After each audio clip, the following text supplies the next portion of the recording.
Assalamualaikum warahmatullahi wabarakatuh. Saya Putri Ananda akan membacakan teks hasil wawancara kemarin dengan seorang wirausahawan yaitu Bapak Maman. Bapak Maman adalah seorang pria kelahiran Cirebon 5 Juli 1945.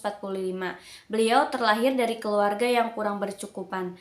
Pada saat kelas 5 SD, beliau memutuskan untuk tidak melanjutkan pendidikan dikarenakan ekonomi keluarga yang terus menurun drastis. Saat itu beliau berumur 8 tahun. Dikarenakan ekonomi keluarga yang menurun, beliau memutuskan untuk merantau ke salah satu kota di Jawa Barat, tepatnya di kota Bekasi. Di sana beliau ikut dengan salah satu kakaknya berjualan buah-buahan selama 10 tahun. Merasa sudah cukup modal, beliau membuka kedai sendiri. Bapak Maman membuka kedai es kelapa muda. Beliau mempunyai bakat wirausaha karena sebagian besar keluarganya berprofesi sebagai pengusaha. Bapak Maman membuka kedai es kelapa muda selama 5 tahun. Dan dikarenakan omset yang seiring waktu terus menurun, akhirnya kedai Bapak Maman terpaksa gulung tikar.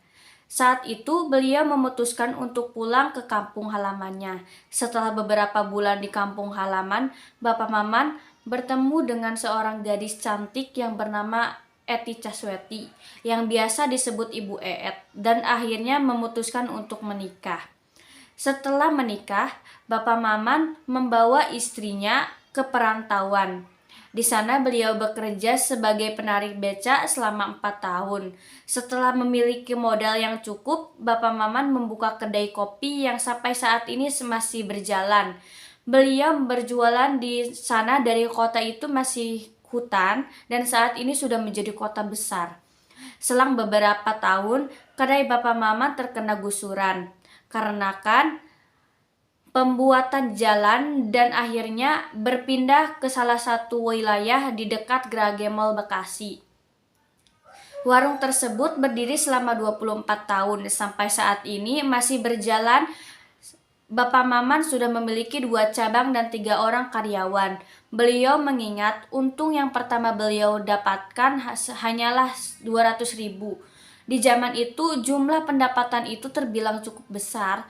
Pada saat ini keuntungan yang beliau dapatkan bisa mencapai 8 juta per bulan.